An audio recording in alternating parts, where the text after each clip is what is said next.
పాకిస్తాన్ పీఓకేలో ఉగ్ర శిబిరాలపై భారత్ కాల్పులు జరిపితే పాక్ సైన్యం మాత్రం అమాయకపు ప్రజల వైపు తుపాకులెక్కు పెడుతోంది. భారత్ దాడిని జీర్ణించుకోలేక ఎల్ఓసీ వెంట గ్రామాలపై విచక్షణారహితంగా కాల్పులకు తెగబడుతోంది. కాల్పులతో పాటు మోటార్ షెల్స్ తో దాడి చేస్తోంది. పాక్ జరిపిన దాడుల్లో 3 భారత పౌరులు ప్రాణాలు కోల్పోయారు. మృతులను షాహీన్ నూర్ కుమారుడు మహమ్మద్ ఆదిల్, అల్తాఫ్ హుస్సేన్ కుమారుడు సలీం హుస్సేన్, షాలు సింగ్ భార్య రూబీ కౌర్ గా గుర్తించారు. మరికొంతమంది తీవ్రంగా గాయపడినట్లుగా సమాచారం. పాక్ సైన్యానికి ధీటుగా భారత్ కూడా ఎదురు కాల్పులు జరుపుతోంది. పాక్ కాల్పులు ఆపకపోతే భారత్ దాడులు తీవ్రం చేసే అవకాశం కనిపిస్తోంది. మంగళవారం అర్ధరాత్రి పాకిస్తాన్ పీఓకేలోని ఉగ్ర స్థావరాలపై భారత దళాలు మెరుపు దాడులు చేశాయి. ఈ దాడుల్లో మొత్తం 100 మంది వరకు టెర్రరిస్టులు హతమైనట్టుగా సమాచారం. అర్ధరాత్రి 1:28 దాడులు ప్రారంభించినట్టు ఆర్మీ ట్వీట్ చేసింది. 9 చోట్ల దాడులు చేసింది భారత్ సైన్యం.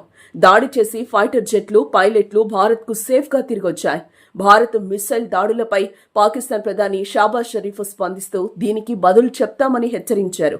శత్రువులు పాకిస్తాన్లోని 5 చోట్ల పిరికిపంద చర్యలకు దిగారని, ఈ చర్యలకు ధీటైన సమాధానం చెప్పే హక్కు పాకిస్తాన్కుందని, ఇందుకు ధీటైన సమాధానం ఇస్తామని పాకిస్తాన్ ప్రజలంతా పాకిస్తాన్ సైన్యానికి అండగా నిలవాలని షాబాజ్ షరీఫ్ ఎక్స్లో పోస్టు చేశారు.